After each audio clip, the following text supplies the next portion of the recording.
Selamat datang di podcast Bebas Bicara dari RRI Surabaya, ruang diskusi kritis dan inspiratif. Dan hari ini kita akan mengangkat tema yang sangat relevan, yaitu revolusi pendidikan berdasarkan Pancasila.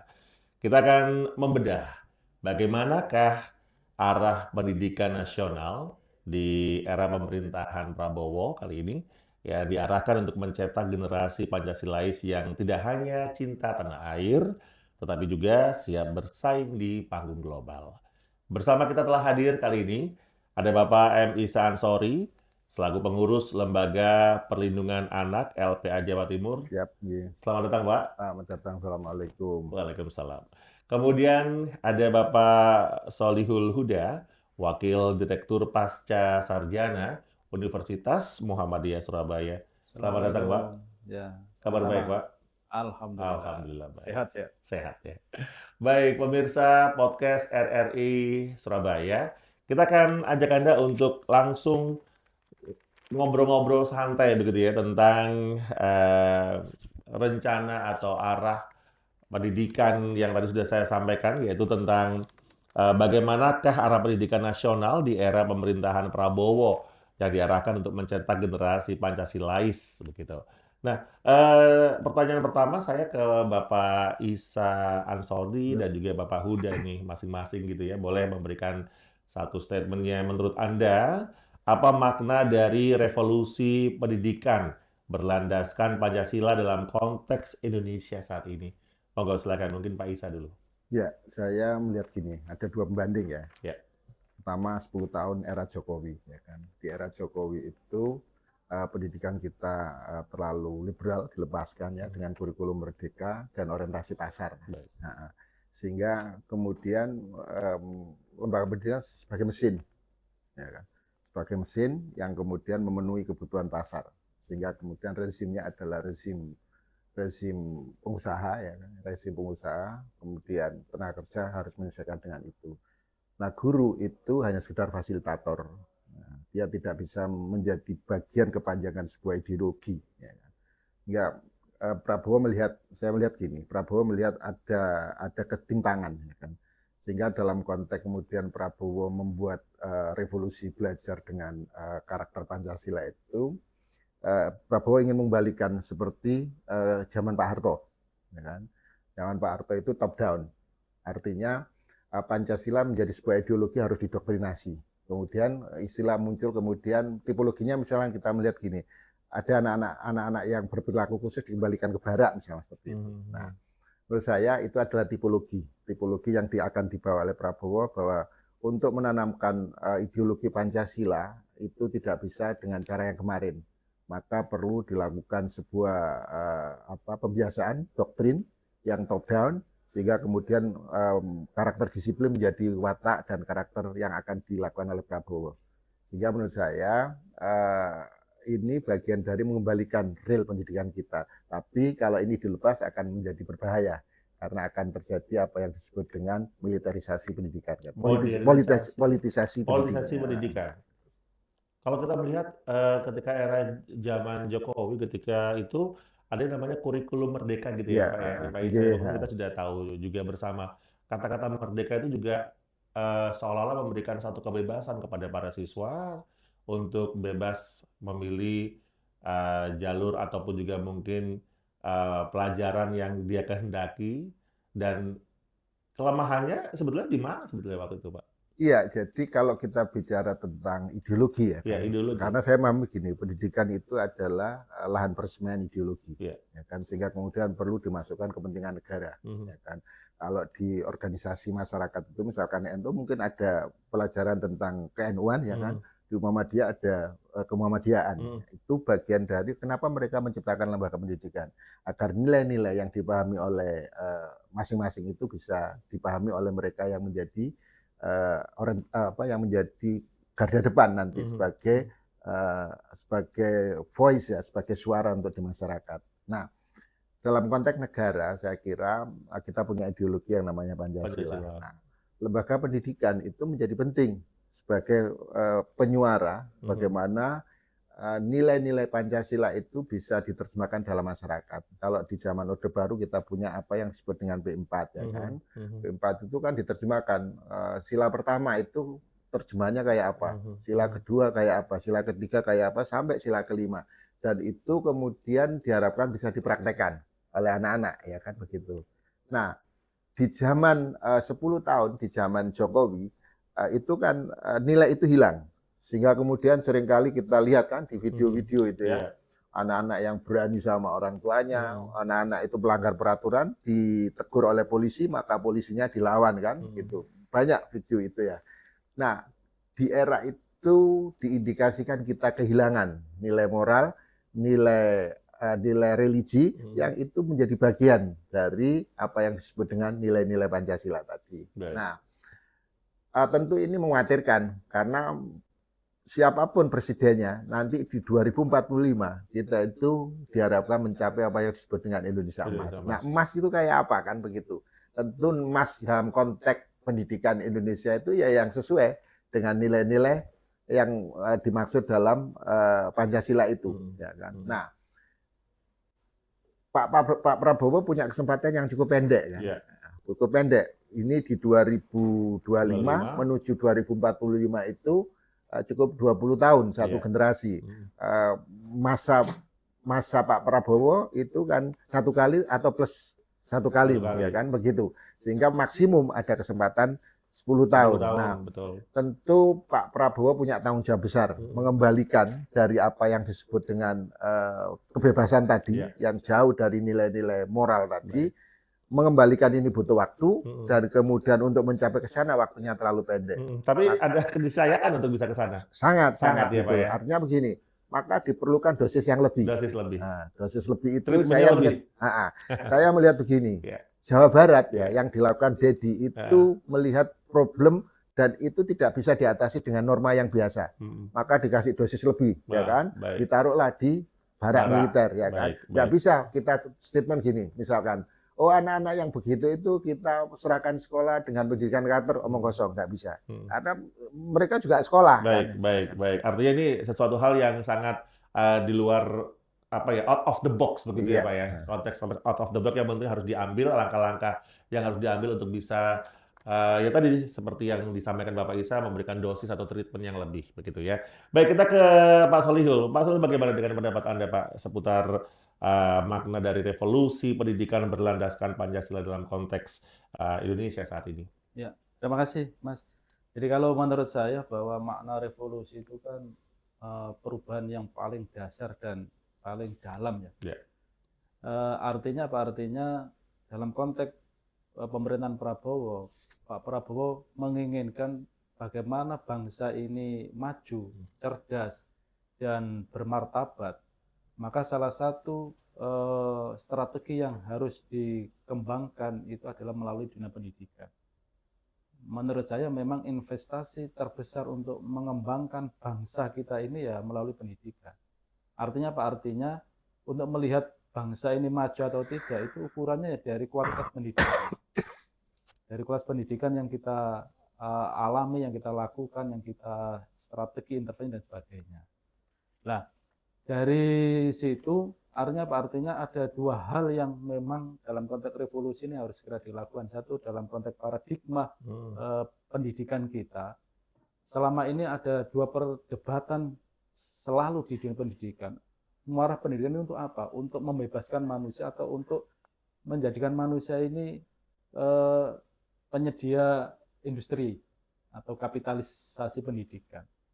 Nah, ini yang terus berebut kuasa. Mana paradigma pendidikan kita ini mau diarahkan pada konteks untuk membangun manusia yang merdeka atau menyiapkan masyarakat yang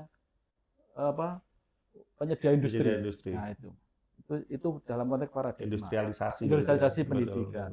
Sehingga dua paradigma ini akan mempengaruhi semua tatanan metodologi pendidikan bangsa kita yang kemudian termanifestasi dalam kurikulum.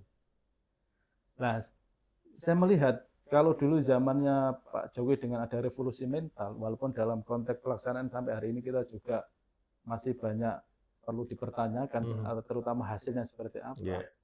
Nah mungkin juga Pak Prabowo ini berangkat dari konsep revolusi mental, tapi dia langsung ngomong revolusi pendidikan. Kalau mental itu kan berarti mental bangsa itu kan banyak aspek ya. Nah dalam astanya cita-cita Pak Prabowo ini kan dia langsung fokus pada revolusi pendidikan. Nah mungkin pemahaman saya, pembacaan saya, ya tadi itu bahwa untuk melihat suatu bangsa itu ya dilihat dari kelas pendidikan kita.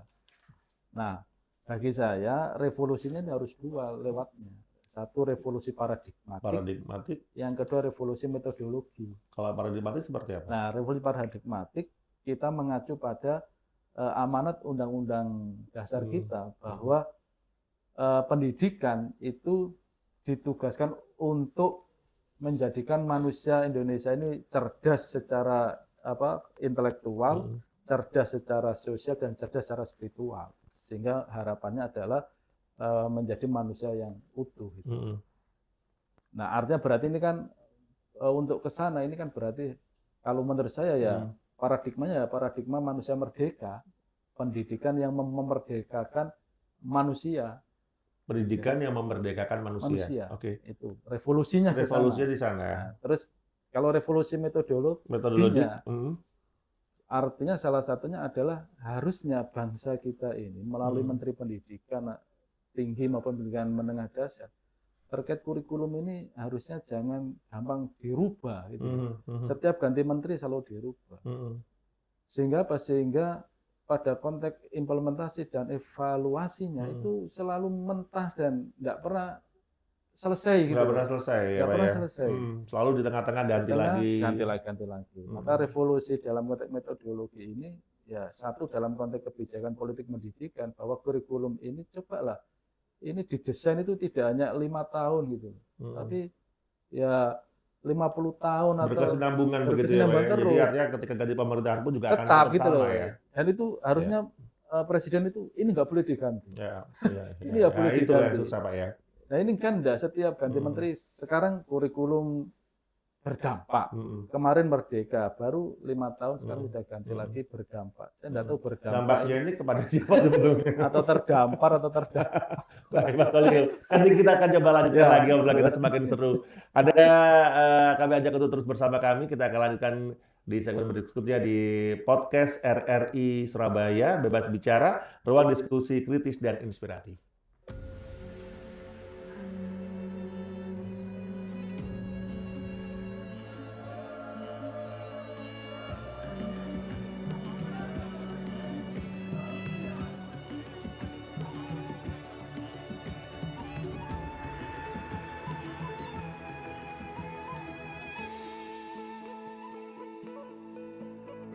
Suara indah, ramah penuh cinta,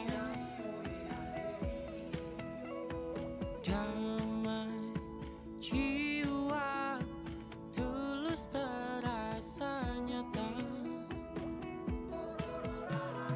Kita kabarkan berita, membuka cakrawala.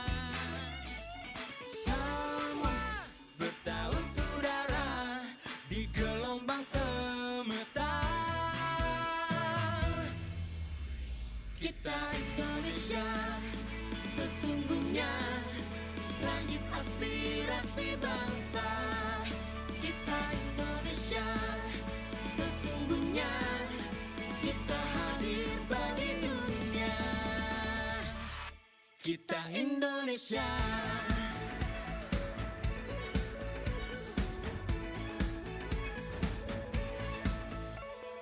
Gaya budaya alam katulistiwa, kita kabarkan berita, membuka cakrawala. Semua bertaut udara di gelombang semesta. Kita Indonesia, sesungguhnya langit aspirasi bangsa. Kita Indonesia, sesungguhnya kita hadir di dunia. Kita Indonesia, sesungguhnya langit aspirasi bangsa. Kita Indonesia, sesungguhnya kita hadir di dunia. Kita Indonesia, sesungguhnya langit aspirasi bangsa. Kita Indonesia, sesungguhnya kita hadir di dunia. Kita Indonesia, sesungguhnya. Masih di podcast Bebas Bicara dari RRI Surabaya, ruang diskusi kritis dan inspiratif. Baik, kita masih bersama dengan Bapak Isa dan juga Bapak Solihul. Dan tadi sudah disampaikan di awal bahwa revolusi pendidikan dari kacamata keduanya memang sangat menyoroti bagaimana pendidikan yang ada di Indonesia itu memang perlu adanya kesinambungan. Nah, kali ini kita akan coba lanjutkan kembali obrolan santai kita. Dan dalam Asta Cita, poin yang kelima menyebutkan bahwa peningkatan kualitas sumber daya manusia. Sedangkan di poin yang keenam, ini justru malah menekankan iptek ya, dan juga inovasi. Nah, bagaimana Bapak-Bapak berdua ini melihat integrasi nilai-nilai Pancasila dalam dua poin ini, Pak? Poin yang kelima ini menyebutkan kan tadi kualitas sumber daya manusia, menyoroti soal SDM. Sementara yang keenam justru malah menyoroti soal iptek dan juga teknologi. Mungkin siapa dulu? Pak Isa dulu boleh? Monggo. Oh, Monggo. Pak Solihul. Boleh, monggo Pak Solihul. Oke, jadi dalam konteks implementasi Asta Cita yang dibangun oleh Prabowo dalam konteks sebagai program politik ya, karena ini kan bagian dari janji politik gitu ya. Nah, kalau dikaitan dengan Pancasila, saya menerka bahwa Pak Prabowo dalam konteks mengembangkan bangsa kita ini salah satunya adalah melalui jalur pendidikan. Ya. Nah, pendidikan yang ingin dibangun itu adalah pendidikan yang berbasis pada filosofi Pancasila. Nah, dalam konteks filosofi Pancasila sebenarnya dalam konteks nilai itu semua sudah sangat bagus. Kalau itu kemudian mampu diimplementasikan dalam kerangka kebijakan politik pendidikan. Problem di kita ini, kalau kita bicara nilai, saya kira sudah selesai lah. Nilai-nilai Pancasila itu ketuhanan, kemanusiaan, persatuan, permusyawaratan, dan keadilan sosial. Ini kan nilai-nilai yang harus disebarkan, diimplementasikan, dan bahkan menjadi tujuan bangsa kita.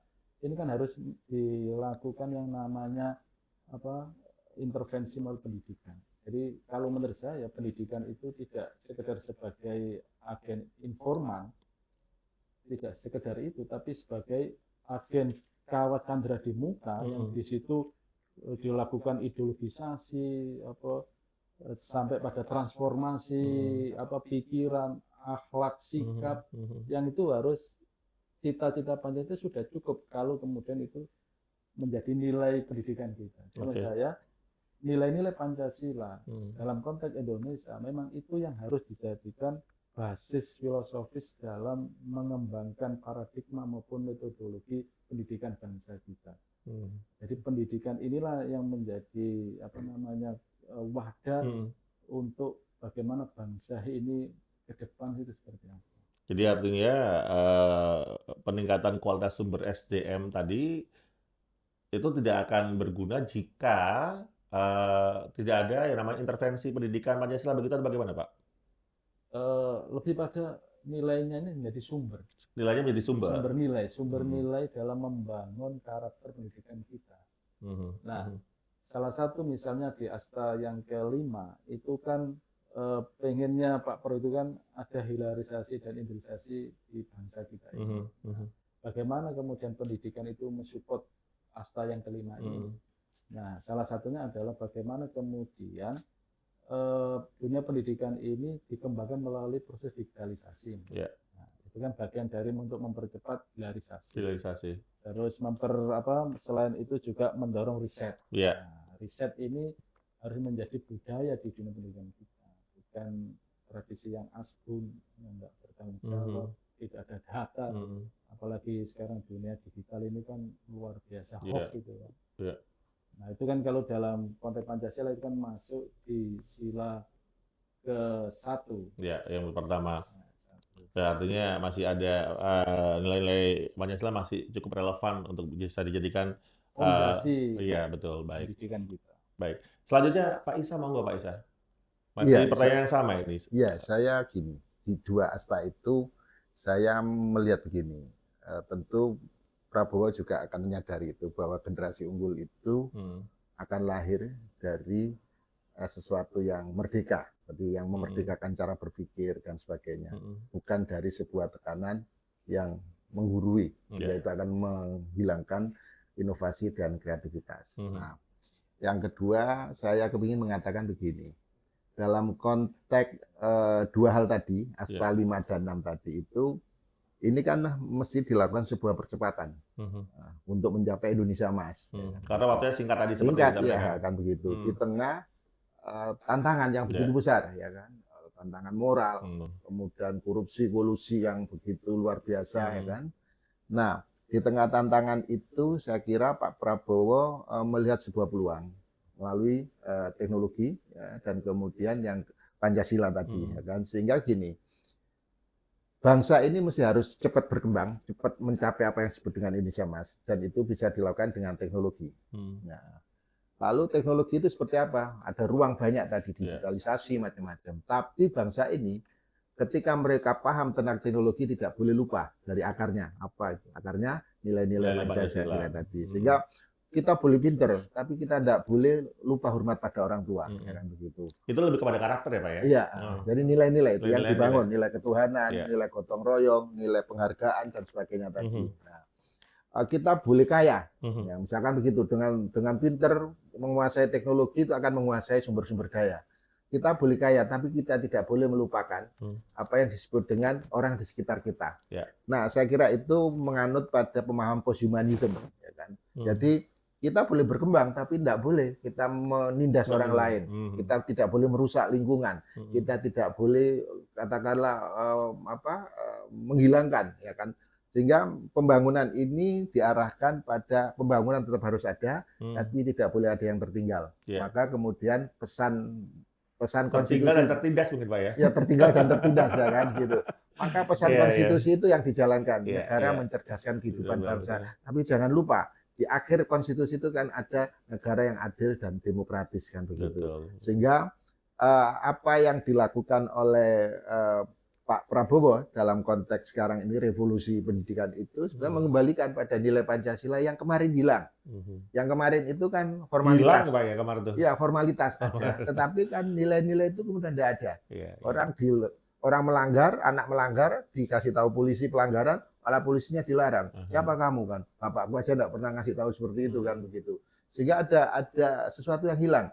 Di keluarga hilang, kemudian di masyarakat juga hilang. Yang terjadi apa? Potretnya seperti ini. Apakah semua seperti ini? Enggak. Nah, saya kira revolusi pendidikan itu lebih pada dua hal tadi. Mengembalikan pada nilai-nilai Pancasila tadi, tetapi juga memberikan ruang inovasi. Tetap humanis ya Pak ya? Baik. Ini berikutnya kami akan lebih fokus ini kepada peran guru dalam revolusi pendidikan ini yang Pancasilais ya, revolusi pendidikan yang Pancasilais dan juga adaptif terhadap tantangan global. Kalau mungkin ada beberapa anggapan yang mengatakan ini kita lihat dari sisi kacamata guru, ya sudahlah mau terjadi bullying atau apapun yang pasti guru gugur kewajiban hanya sekedar melaksanakan tugas. Nah ini bagaimana dari kacamata Bapak-bapak berdua ini melihat revolusi pendidikan yang Pancasilais nantinya ke depan ini dalam waktu era 5 sampai dengan 10 tahun ke depan. Mungkin Pak Solihul, monggo Pak. Ya. Terkait revolusi guru ya. Revolusi guru dalam Peran guru lebih tepatnya. peran guru dalam pendidikan. Memang dalam konteks hari ini guru itu semalakama. Jadi posisinya itu serba sulit. Mau tegas untuk menerapkan nilai-nilai kedisiplinan, dia takut dengan laporan pelanggaran HAM. Nah, di satu sisi kalau dibiarkan pelanggar-pelanggar itu juga akhirnya membuat target pendidikan ini tidak jelas gitu. Karena memang dalam proses pembangunan kesadaran anak itu memang dibutuhkan metodologi beragam sebenarnya. Nah, saya lihat misalnya kayak Gubernur Jabar itu kan masuk pada konteks metodologi. Masuk metodologi ya, metodologi dengan memasukkan memasukkan, betul. walaupun itu kan juga ya karena saya kan metode kan tergantung dari paradigmanya yang Deddy dibangun. Mulyadi. Iya, betul. Mungkin dia memahami bahwa pendidikan itu harus tegas, disiplin itu ya kayak militer itu. Nah, pertanyaan kita kalau dalam konteks Indonesia ada namanya dunia pesantren. Dunia pesantren ini kan juga bisa menjadi solusi dari problem-problem anak-anak yang kurang kurang baik.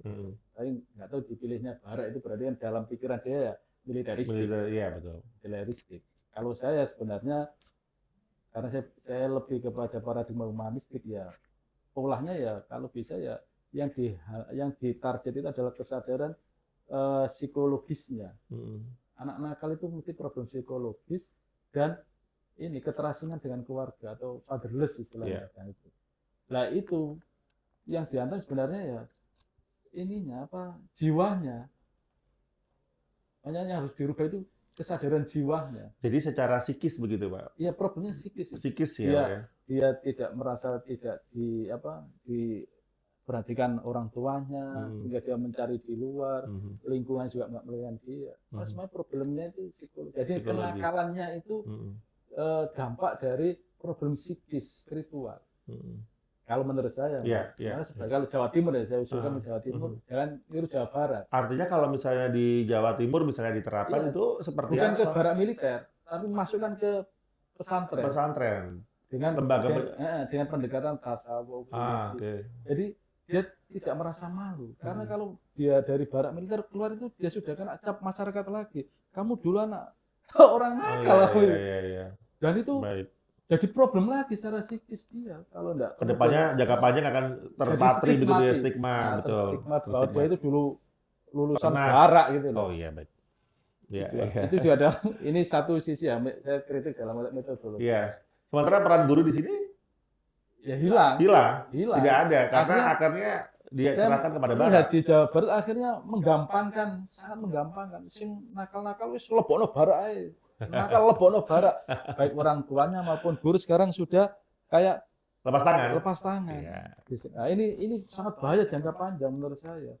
Kenapa? Karena pendidikan itu ya ada transformasi orang tua, guru itu juga harus include dalam konteks rasa tadi. Ya, yang hilang di anak-anak itu rasa yang hilang itu. Bukan tampilan perilaku itu berangkat dari rasa yang hilang tadi. Nah, menurut saya Jawa Timur ini yang harus dikuatkan adalah bagaimana rasa anak-anak yang hilang itu dikembalikan, yaitu dengan melalui pendekatan agama, pendekatan spiritualitas. Tasawuf, kondekir, itu lebih nek sadar wis dia walaupun ada polisi dia kalau sudah enak hatinya dia dengan sendirinya akan sadar aku salah. Baik, Pak Isa, bagaimana menanggapi pernyataan dari Pak Solihul tadi? Pendekatannya kepada arka spiritual, Pak. Gitu. Saya pikir gini, gimana, Pak? Peran guru itu kan sejak tahun 2004 itu sudah mulai hilang kan. Guru hanya sekedar sebagai fasilitator. Sehingga ada kemerdekaan anak untuk memilih cara belajar saya bagaimana, kemudian metodenya seperti apa, kan begitu. Nah, guru berpotensi untuk mengembangkan apa yang menjadi karakter unik masing-masing itu. Dan ini saya kira punya kelebihan karena belajar itu menjadi child center, bukan lagi teacher center, ya kan. Belajar itu berpusat pada anak, bukan berpusat pada guru. Sebelumnya kan berpusat pada guru. Apa maunya guru, anak-anak harus mengerjakan. Nah, di 2004 sampai dengan 2024 itu ya, itu mulai berubah, child center berpusat pada anak. Dan itu mengacu pada ideologi taman siswa kan gitu. Artinya sekolah itu taman, ya, biarlah anak-anak bermain, biarlah anak-anak memilih permainan, dia mau apa, guru cuma mengarahkan. Saya kira itu filosofi pendidikan kita seperti itu. Nah, tapi sayangnya filosofi itu kemudian tidak mampu menjawab, ya kan, di tengah gempuran teknologi, sehingga sekolah tidak berdaya, ya kan. kita ngomong pendidikan karakter diserahkan sekolah. Faktanya anak-anak itu kan sekolah juga, toh. Nah, tapi kan sekolah tidak mampu menghadapi anak-anak itu. Karena apa? Sekolah melakukan proses pendidikan itu secara klasikal. Tidak ada sekolah kecuali sekolah-sekolah yang swasta ya, yang bayarnya mahal, maka dituntut untuk itu ya kan begitu. Tapi sekolah-sekolah negeri, sekolah-sekolah average itu kan tidak mampu. Pendekatannya klasikal, sehingga setiap karakter anak itu tidak mampu dipahami oleh guru. Sehingga kalau tidak cocok dengan gurunya, maka dia dimasukkan siswa nakal, siswa bodoh atau apa. Padahal belum tentu anak-anak ini Disendirikan nakal atau bodoh ya kan, karena betul. ketidakmampuan, Iya. ya kan, ketidakmampuan guru memahami itu, sehingga kemudian anak-anak mencari perhatian di luar, ya kan. Nah, di luar itu surga bagi anak-anak seperti itu, karena tidak ada kata tidak, mereka mendapat tepuk tangan, ya kan, sehingga dia merasa dihargai di sana. Kata kuncinya sebenarnya kehilangan rasa penghargaan diri. Ada pengakuan di luar sana. Iya, begitu. di keluarga dia tidak mendapatkan itu, di sekolah dia tidak mendapatkan itu, maka dia menjadi terasing, teraliniasi di dua tempat yang seharusnya melindungi dia. Ya. Nah, sehingga dia di luaran dia ketemu temannya, wow. Semua diapresiasi, tidak ada yang disalahkan di sana. Baik. Nah, ya dalam konteks metodologi saya kira apa yang dilakukan oleh, saya melihat gini, ada tesa, ada antitesa, ada sintesa. Ya. Ya. Apa yang dilakukan Gubernur Jabar itu tesa. Dia pilih metodologinya di Barak. Sebenarnya ada pilihan lain, pesantren macam-macam. Ya. Di sana tetap ada, tapi pilihannya adalah di Barak kan begitu. Nah di Jawa Timur, Gubernur Jawa Timur nggak perlu serahkan sekolah aja, nanti gurunya kita perkuat, ya kan. Nah, tapi kan faktanya yang ke sana juga anak-anak sekolah semuanya. Ya, ada tesa, ada antitesa. Nah, sintesanya di mana? Di Surabaya, ya kan. Surabaya itu sintesa. Anak-anak diasramakan, bukan dibarakkan, ya kan. Diasramakan, tapi TNI, Polri, semua diundang, ya kan. Gurunya juga diundang, psikolog diundang untuk melakukan pendekatan yang sama. Sehingga anak-anak itu, misalnya begini, kenapa 6 bulan ya kan? 6 bulan itu 3 bulan pertama itu terminasi. Dipahami dulu peta persoalan anak itu. Baru setelah dipahami lewat psikolog, lewat macam-macam ya, lewat gurunya, datanya lengkap itu. Lalu 3 bulan kedua itu diintervensi. Nah, revolusi pendidikan yang dilakukan oleh Prabowo bagian dari negara hadir. Sehingga apa yang dilakukan Dedi, apa yang dilakukan oleh Surabaya itu bagian negara hadir untuk menyelamatkan masa depan anak-anak. Baik. Nah, jadi yang harus kita pahami ke sana, bukan ini dalam rangka, saya pikir bukan dalam rangka keras ya. Kalau militer itu kan asumsinya keras. Padahal di sana ada ketegasan, ya, tegas, disiplinan kan begitu. Dan ini dalam rangka apa? Menyelamatkan masa depan anak-anak. Nah, Surabaya juga begitu, diasramakan, tapi semua diundang untuk terlibat dalam proses bagaimana menjadikan anak-anak itu terselamatkan masa depannya. Kalau kita mau belajar ya, cara apa ya? Surabaya sebagai sintesa. Karena di Jawa Barat tuh resisten karena istilah barak, termiliterisasi, yang di Jawa Timur terkesan lembek ya kan. Karena rata-rata mereka sekolah dan sekolah tidak mampu kan. Antitesanya adalah di Surabaya. Surabaya tetap dia tercatat sebagai di sekolah awal. Tapi proses pendidikannya di sini. Baik, terima kasih Pak Isal, luar biasa. Ini kita akan lebih menyoroti soal peran dari lembaga perlindungan anak ataupun juga dari pasca sarjana Universitas Muhammadiyah sendiri dalam rangka revolusi pendidikan. Kalau tadi saya coba mengurai bahwa ternyata dalam rentang tahun 2004 sampai dengan tahun 2024 ini panjang Pak ini Pak. 22 tahun ya, 20 tahun, hampir 20 tahun. Itu sebetulnya banyak sekali perubahan begitu. Teknologi berubah dengan begitu sangat pesat dan ya lagi-lagi yang menjadi objeknya di sini kan anak-anak ya sebagai siswa. Nah, revolusi yang dibutuhkan seperti apa dan bagaimana peran dari lembaga Universitas Pasca Sarjana Universitas Muhammadiyah sendiri dalam menyikapi hal ini? Monggo Pak Solihul. Oke, terima kasih Mas. Jadi terkait revolusi pendidikan yang dipahami oleh Muhammadiyah ya, dalam konteks Muhammadiyah. Dalam konteks Muhammadiyah.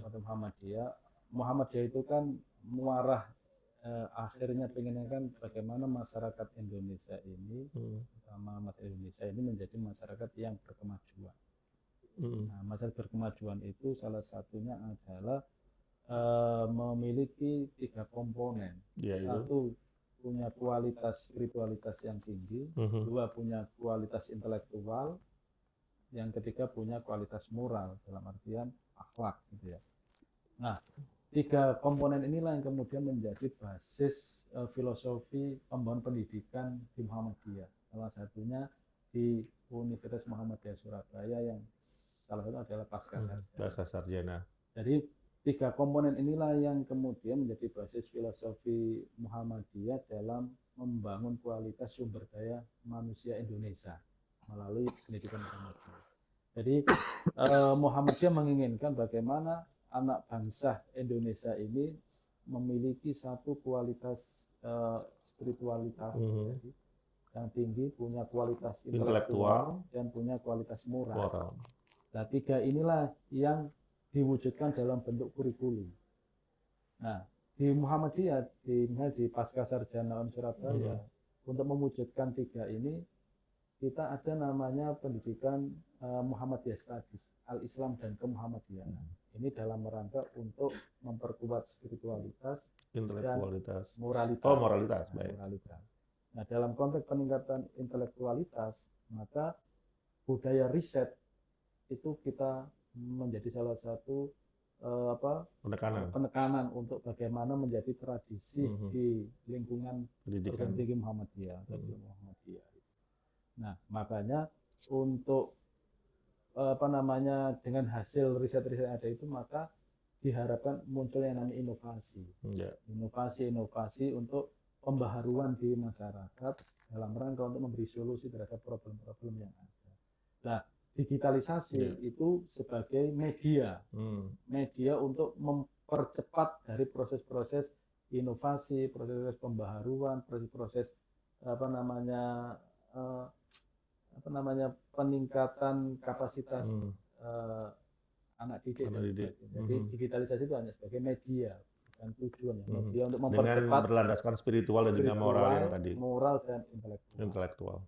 Baik, terima kasih Pak Soliul. Kita ke Pak Isa. Pak Isa, bagaimana pendapatnya Pak Isa di soal peran lembaga perlindungan anak? Karena tadi Pak Isa sempat juga menyoroti soal rendahnya tingkat karakter dari para siswa sekarang gitu ya. Kemudian kaitannya apa nih dengan apa, atau juga mungkin bagaimana juga peran dari LPA sendiri Pak dalam menyikapi soal revolusi pendidikan ini? Iya, jadi LPA ini kan sudah 25 tahun. 25 tahun, dan kami ini kan mendekati, berkubang dengan anak-anak yang rawan, mereka terpatologi sosial, kan begitu, kemiskinan, lalu kenakalan, macam-macam itu. Sehingga kawan-kawan di LPA itu banyak tahu peta-peta itu seperti apa. Misalkan anak-anak kelompok PANG yang diintegrasikan dalam penyimpangan sosial, sebenarnya enggak, mereka butuh perhatian. Maka pendekatannya seperti ini. Nah, sebelum tahun itu kan kesempatan belajar mereka itu kan tidak ada. Mereka harus dinonformalkan gitu, sehingga kejar paket dan sebagainya. Nah, ruang itu sekarang ada. Jadi zaman Pak SBY mungkin ya, ruang itu ada. Artinya begini, mereka bisa dari kejar paket, mereka bisa belajar di perguruan tinggi yang formal itu kan. Ya, mereka yang usia sekolah tidak harus dikejar paket kan, mereka bisa dimasukkan sekolah. Nah, kalau kita bicara tentang ruang itu, ambil contoh di Surabaya ada namanya sekolah terbuka, memfasilitasi anak-anak itu. Ya, sehingga menurut saya ruang untuk memanusiakan anak itu sudah mulai ada. Nah, sekarang bagaimana memanusiakan anaknya? Tidak cukup kemudian dengan diajari secara klasikal, tapi sekolah masih harus menjadi laboratorium. Nah, budaya riset itu menjadi penting. Kalau di perguruan tinggi mungkin terfasilitasi, tapi di SD, SMP, dan SMA itu kan tidak terfasilitasi. Semua diserahkan ke guru bimbingan konseling. Coba bayangkan guru bimbingan konseling itu rasionya 1:250. Satu guru harus mengampu 250 anak.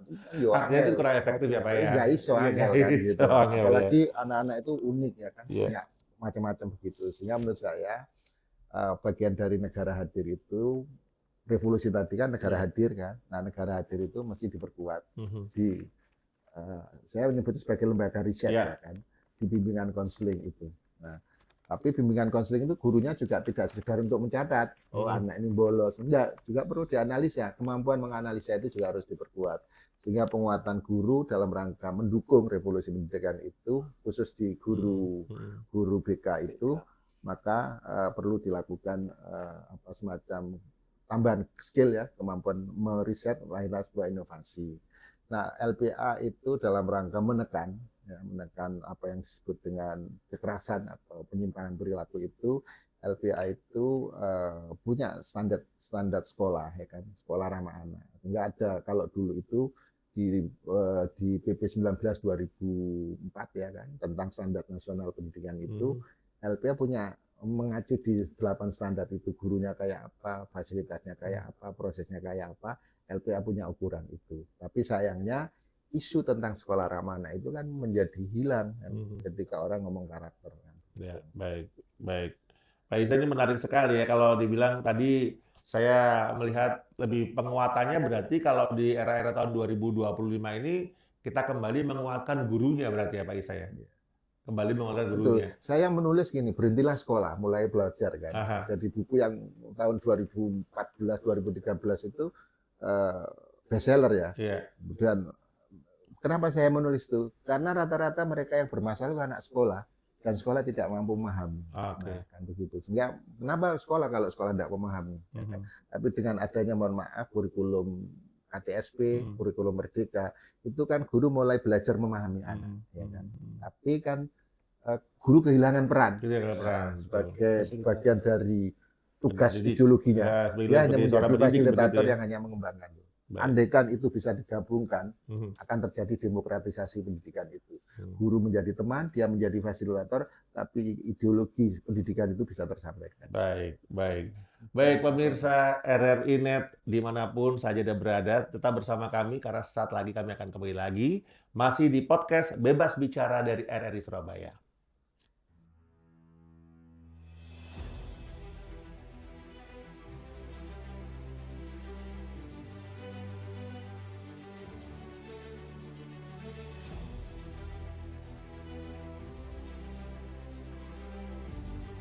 Kami percaya bahwa setiap hasil yang kami ciptakan adalah komitmen dari tanggung jawab kami menjawab aspirasi masyarakat dari berbagai lapisan.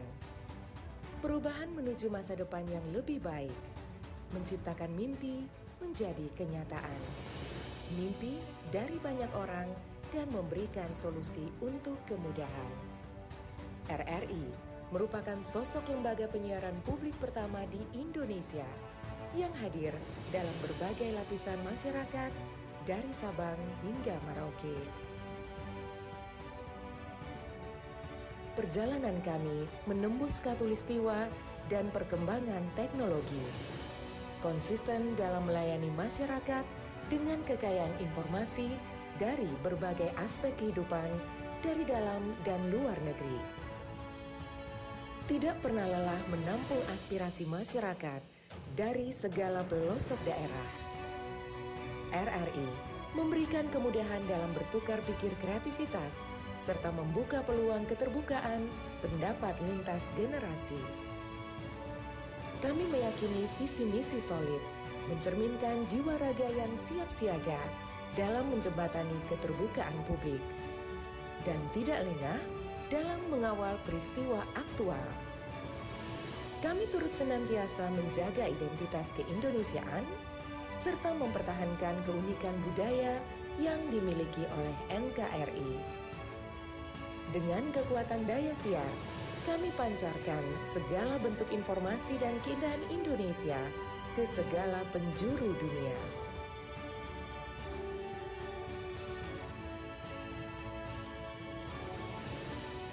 Kami adalah mitra untuk membangun masa depan.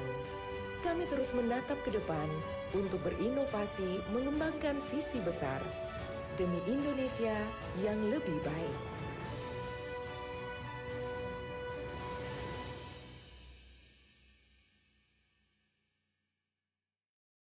Oke. Masih di podcast Bebas Bicara dari RRI Surabaya, ruang diskusi kritis dan inspiratif. Ya, dan pemirsa podcast Bebas Bicara RRI Surabaya, kita akan lanjutkan kembali perbincangan kita kali ini bersama dengan Bapak Isa Ansori dan juga Bapak Solihul Huda. Dan kita akan lanjutkan dengan pertanyaan-pertanyaan yang mungkin juga bisa Anda komentari nanti di kolom komentar ya. Baik, seringkali pendidikan Pancasila hanya diajarkan sebagai mata pelajaran. Ya, seringkali kita tahu. Saya juga dulu dari SD, itu juga mata pelajaran Pancasila. Tapi bagaimana membuatnya ini menjadi sebuah nilai-nilai hidup dalam proses belajar mengajar. Nah, baik. Monggo, Pak Solihul dulu. Silakan, Pak. Oke.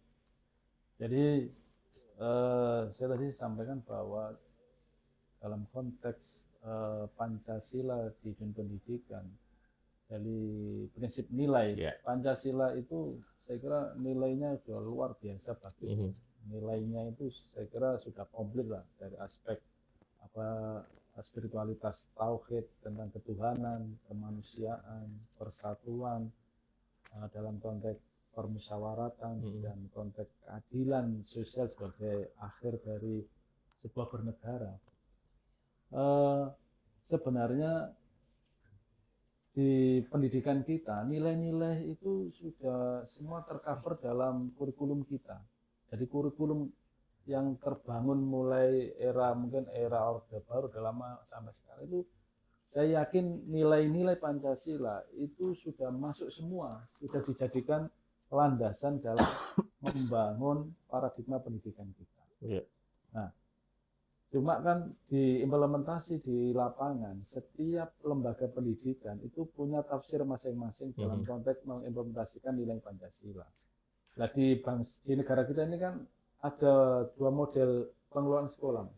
Ada sekolah yang dikelola oleh negara, resmi, dan ada dikelola oleh swasta. Nah, yang negara ini tentu dia punya aturan main dan target yang secara nasional ya, dalam artian salah satunya bagaimana nilai Pancasila ini menjadi karakter di anak didik.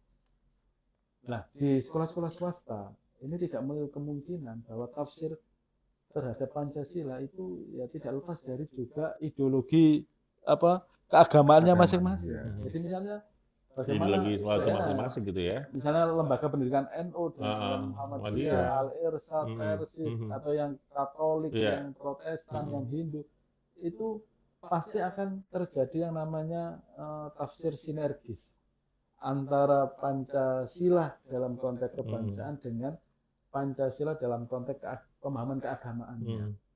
Jadi maksudnya makanya di sini tentu akan nilainya berbeda. Jadi misalnya di Muhammadiyah, nilai-nilai Pancasila itu terumuskan di mata kuliah AIK, Muhammadiyaan. Kalau di NU mungkin terumuskan di Aswaja. Nah, kalau di negeri ya murni ya langsung Pancasila. Pancasila ya. Kalau di sekolah Muhammadiyah tidak ada mata kuliah Pancasila. Jadi namanya AIK. Nah, AIK ini gabungan antara nilai-nilai Islam Muhammadiyah digabungkan dengan Pancasila sebagai nilai. Disinergikan begitu. Disinergikan. Baik. Nah, itu. Nah, dalam konteks implementasinya ya nilai kejujuran sebagainya itu ya itu menjadi basis pembelajaran di sekolah-sekolah Muhammadiyah. Baik, terima kasih Pak Solihul. Bagaimana dengan Pak Isa Ansori, Pak? Ini membuat nilai-nilai Pancasila ini menjadi hidup dalam proses belajar mengajar. Iya, di dalam pendidikan kita itu kalau dulu waktu kuliah itu dapat tentang ini taksonomi Bloom. Taksonomi Bloom. Nah, taksonomi Bloom itu tahapan proses belajar ya kan gitu. Ada 6 tahapan itu ya, dari mengingat ya kan, kemudian memahami, lalu menerapkan, kemudian menganalisis ya, lalu mengevaluasi dan mencipta. Nah, guru-guru kita itu lebih banyak terbentuk di 2 hal tadi, memahami, mengingat dan memahami. Nah, sehingga kalau kita tanya guru-guru ya, ketika membuat POTIK ya kan, Hmm. apa itu KD ya kan, itu selalu siswa dapat ya kan. Siswa dapat memahami Ya. atau berhenti di situ. Nah, sehingga orientasinya apalagi kemudian ujian nasional dulu itu pilihannya kan multiple choice ya kan. Ya. Nah, sehingga berhenti pada sampai Pemahaman. mengingat dan memahami saja. betul. Tapi menerapkan itu tidak ada. Soal essay itu kan menerapkan. Misalkan ceritakan kegiatanmu pada hari Minggu di rumah Ya. ketika bersama orang tua. Itu kan penerapan. Mhm. Nah, itu nggak ada. Nah, di kurikulum Merdeka kita dapat itu sebetulnya. Ada yang disebut dengan P5 ya kan. Ya. P5 itu anak-anak melakukan praktek di luar sana. Tapi kan tradisi kita itu kan seperti iklan ya kan. Makanannya boleh apa saja kan ya kan. Minumnya tetap iya kan gitu ya kan nggak boleh iklan di sini ya kan nggak boleh ya kan. Tetap si itu. Iya, itu kan anu. gitu. Jadi kurikulumnya boleh berubah-ubah kan gitu. Tapi ya cara mencapai ukuran anak-anak ya dua hal itu, mengingat dan kemudian memahami kan. Sehingga pertanyaannya itu kan selalu begitu. Kalau kita lihat pertanyaannya kapan perang Diponegoro dimulai kan begitu. Pada tahun kan begitu. Kan kita tidak ada persoalan tahun berapa. Tapi tidak ada pertanyaan kenapa perang Diponegoro itu terjadi. Nah, sehingga anak-anak bisa menganalisa, ya kan. Kalau anak-anak bisa menganalisa, anak-anak bisa membuat menerapkan lalu memunculkan inovasi baru di eranya misalkan begitu. Nah, misalnya begini, ini kan eranya era teknologi, era digitalisasi, generasinya sudah generasi yang enggak lagi milenial kan, sudah itu kan. Bagaimana memahami nilai-nilai misalkan yang terjadi pada tahun 1825 di perang Diponegoro pada tahun kita ini misalkan begitu. Anak-anak bisa membayangkan situasi tahun itu VOC-nya itu kayak apa ya sekarang ini, ya kan? Mungkin VOC-nya hari ini kayak oligarki ya kan, yang menghabisi sumber daya manusia kan begitu ya. Nah, sehingga pendidikan kemuhamadian al-Islam itu diarahkan menjadi revolusi ya kan, revolusi menyelamatkan sumber daya alam misalkan. Nah, bagaimana caranya? Tidak lagi diorientasikan menjadi buruh pekerja kan, bagaimana dia bisa menciptakan pekerjaan baru. Artinya masih tetap relevan diterapkan di pendidikan sekarang begitu ya Pak Isa. Nah, sehingga pertanyaan tadi kenapa itu tidak bisa, karena tradisi kita masih sampai di dua hal tadi. Di dua hal tadi. Sehingga kita dorong hari ini guru-guru itu untuk juga bisa mengajarkan bagaimana menerapkan, lalu melakukan evaluasi dari yang diterapkan itu, kalau ada kurangnya apa, lalu menciptakan mengimplementasikan aplikasi tadi pelaksanaan baru tadi, sehingga nilai-nilai itu tetap relevan untuk perkembangan zaman capai Indonesia Emas tadi. Luar biasa. Terima kasih Pak Isa. Dan jangan lupa pemirsa, tayangan ini bisa Anda saksikan melalui YouTube channel RRI Surabaya. Kita lanjutkan lagi nih ya, soal langkah-langkah konkret Pak Solihul dan juga Pak Isa yang harus dilakukan dalam 5 tahun ke depan, karena seperti yang disampaikan tadi bahwa menuju Indonesia Emas 2045 adalah waktu yang sangat singkat begitu ya. Sementara pemerintahan kita juga 5 sampai dengan 10 tahun lah paling lama begitu. Nah, kita bicara soal 5 tahun ke depan ini. Apa langkah-langkah konkret yang harus dilakukan ke depan agar revolusi pendidikan Pancasila ini benar-benar terwujud? Artinya ini secara apa ya? Secara technically, secara langkah-langkah yang konkret begitu ya, sehingga bukan hanya sebagai wacana-wacana saja. Mungkin Pak Solihul, silakan. Oke. Menurut saya ke depan, jadi kalau dikaitkan pada konteks program Bapak Presiden Prabowo yang masuk pada Asta 5 dan 6, itu saya kira yang pertama yang harus segera dilakukan adalah bagaimana mengembangkan atau mensinergikan antara keterampilan sosial dan keterampilan digital di dunia pendidikan. Keterampilan sosial dan keterampilan digital. Baik. Sehingga nanti dalam konteks keterampilan sosial itu tadi itu punya kemampuan kemerdekaan berpikir, tetapi kan mereka juga butuh hidup. Maka keterampilan digital, nah sehingga nanti industri itu sudah dikaitkan dengan industri. Mereka ini secara pikiran merdeka, tapi secara keterampilan dia punya modal hidup. Terus yang kedua, dalam konteks pengembangan inovasi, maka mau tidak mau tradisi riset harus menjadi salah satu politik kebijakan, tidak hanya di perguruan tinggi. Saya sepakat dengan Mas Isa tadi bahwa tradisi riset itu di Indonesia selama ini masih Didominasi. tinggi, ya. Sementara di SD, SMP, SMA, terutama guru-gurunya itu ruang-ruang untuk pengembangan itu nggak ada. Masih kurang begitu ya. Nggak ada. Jadi kalau bisa nanti lewat ini saya mau bilang ke Pak Menteri Pendidikan Tinggi, itu harus ada alokasi dana riset yang dilakukan untuk guru-guru, tidak hanya untuk dosen dari perguruan tinggi. Tantangan proposal untuk Nah, guru jadi SD. seperti terserah nanti Riset, dia ya. pasti akan melakukan riset-riset sesuai dengan dunianya gitu. Dunia baik. Kayak dosen. Selama ini kan masih dosen ya. Iya. Nah, ke depan harus ada alokasi khusus untuk dana riset bagi guru-guru Pendidikan dasar menengah. mulai TK, SD, SMP sampai SMA. Baik. Terus yang ketiga, perlu ada kolaborasi antar dunia pendidikan, terutama di negeri dan Swasta. Kolaborasi dalam hal apa misalnya? Ya banyak hal, Ya. mulai dari transfer pengetahuan, manajemen, transfer. Nah ini yang perlu saya sampaikan pada Pak Menteri energi ini. Jadi perlu ada kebijakan alokasi penerimaan siswa, terutama di mahasiswa. Jadi jangan semuanya kemudian diambil oleh Negeri. itu nanti Ada kelas Akhirnya ada semacam sentralisasi begitu ya. Kemudian diskriminasi. Bukan hanya sentralisasi tapi diskriminasi. Nah, ini sekaligus pesan untuk Pak Menteri ya. Menteri ya. Baik. Kira itu aja. mengatakan gini, kelas online itu Oh, itu ya Pak ya. Kita nyari mahasiswa susah sekali semuanya diambil. Sangat berdampak sekali berarti. Sangat berdampak Kurikulum sekali. dampaknya habis siswa Dampaknya mahasiswa. dampaknya nggak ada yang daftar ya. Oke, Pak Isa gimana nih Pak Isa? Silakan ini agak konkret. saya menggarisbawahi Mas Solikin tadi Iya. kolaborasi ya. Tapi pendekatan saya lewat teknokrasi ya. Begini, saya membantu beberapa kota kabupaten ya untuk menyusun RPJMD-nya. Artinya bahwa untuk percepatan implementasi itu negara mesti harus hadir. Nah, sebagai bagian dari karena ini amanatnya amanat ke negara, ya kan. Amanat Begitu- undang-undang begitu iya, ya. amanat undang-undang. Begitu negara hadir, negara tidak boleh merasa dirinya paling bisa. Maka negara harus melibatkan semua komponen masyarakat tadi. Sehingga kemudian akan terjadi apa yang disebut dengan partisipasi dan kolaborasi tadi. Nah, dalam konteks partisipasi dan kolaborasi tidak boleh mematikan partisipannya dan kolaboratornya kan Iya, begitu. iya. Nah, sekarang ini kan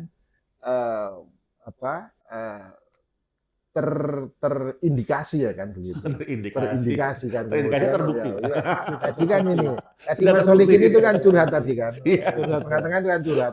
Uang yang Kita boleh pelaku. mahasiswa. Iya. Tapi memang benar-benar terdampak sekali. Terdampak kan begitu. Sehingga kalau kami mengajak teman-teman di birokrasi itu selama ini kan kalau membuat program itu kan cuma input output outcome kan begitu. Karena nggak boleh kan ya Iya, ada input iya. ada output ada outcome ada dampak dan Dampak. kemudian impact-nya seperti apa sehingga dia bisa menghitung. Nah begitu dia menghitung maka akan berhitung kalau ini dilakukan dampaknya seperti apa sehingga nggak boleh kita seolah-olah kita negara harus berkuasa lalu mematikan partisipasi itu. Nah, ini pesannya apa ini, Pak? Ini sekaligus closing statement Iya. ini. Pesannya apa nih, Pak Isa ini? Yang pertama mungkin kepada generasi muda, pendidik, pemangku kebijakan tadi yang seperti Bapak sampaikan, agar pendidikan di Indonesia ini tidak hanya kompetitif, tapi juga berjiwa Pancasila. Iya, saya ingin melihat gini, kita punya bonus demografi. Bonus Bonus demografi. demografi dan bonus demografi itu sebagian besar adalah anak-anak kita ya, kelompok muda yang produktif itu dan sebagian besar dari mereka sekarang masih mengenyam pendidikan. Nah, dalam konteks mengenyam pendidikan itu saya kira mereka punya harapan, punya peluang, punya harapan dan harapan itu akan hilang kalau kemudian negara menutup itu. Kemarin kan tertutup kan, pinter ya apa nek duduk kerabat kan gak iso kan gitu ya.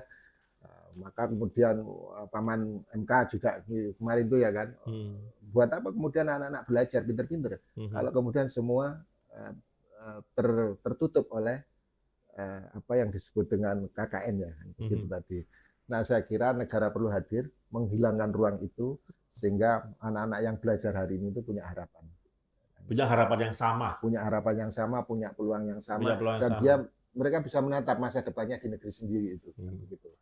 Nah, yang kedua bagi pengambil kebijakan, saya kira kolaborasi menjadi kata kunci. Penting semua dilibatkan dalam rangka membangun tujuan bersama, tujuan yang dicita-citakan oleh konstitusi tadi. Baik. Sehingga negara perlu melibatkan semua. Saya kira itu. Baik. Silakan Pak Solihul Huda, Ya. monggo ingin menambahkan atau sekaligus juga ini sebagai closing statement Pak. Ya. Nggak curhat ya. Melalui podcastnya RRI ini saya ingin menyampaikan satu kepada Pak Menteri Pendidikan Tinggi, Iya. Profesor Brian ya? Brian, untuk membuat kebijakan yang profesional dan proporsional dalam penerimaan mahasiswa baru untuk perguruan tinggi negeri dan swasta. Iya, Mas. Profesional dan proporsional. Profesional dan proporsional. Proporsional, Nah, proper ya. proporsional, ya. Berimbang berarti. Imbang. Jadi jangan kemudian negeri itu buka semua jalur sehingga mematikan peran pendidikan tinggi swasta.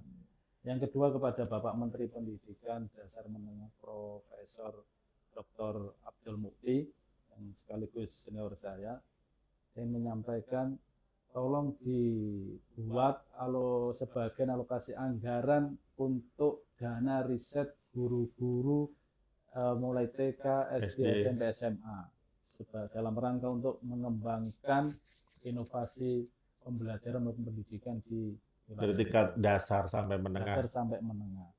Terus yang terakhir kepada Ibu Gubernur, Ibu Gubernur saya sampaikan untuk lebih serius lagi fokus pada meningkatkan pengembangan pendidikan di Jawa Timur dan kepada para pemangku kebijakan dunia pendidikan untuk berhati-hati menggunakan dana-dana pendidikan dan sampai terjadi korupsi baik di pendidikan di Kementerian Pendidikan di pusat maupun di Jawa Timur. Di Jawa Timur. Saya Baik. kira itu, terima kasih. Terima kasih Pak Solihul Huda, Wakil Direktur Pasca Sarjana Universitas Muhammadiyah Surabaya. Atas kehadiran juga Bapak M. Isa Ansori, selaku pengurus Lembaga Perlindungan Anak LPA Surabaya. Sekali lagi, saya ingatkan. Jawa Timur, Mas. Oh, Jawa Timur ya. Mohon maaf, pengurus Lembaga Perlindungan Anak LPA Jawa Timur. Itu sebenarnya ada. Iya, Jawa Timur. Baik, sekaligus juga saya ingin mengingatkan Anda pemirsa bahwa acara ini bisa Anda saksikan melalui YouTube channel RRI Surabaya. Saya Johan Yuwanda mengucapkan terima kasih juga untuk seluruh kerabat kerja yang bertugas. Selamat beraktivitas dan sampai jumpa. I got so much more fucking design on right now.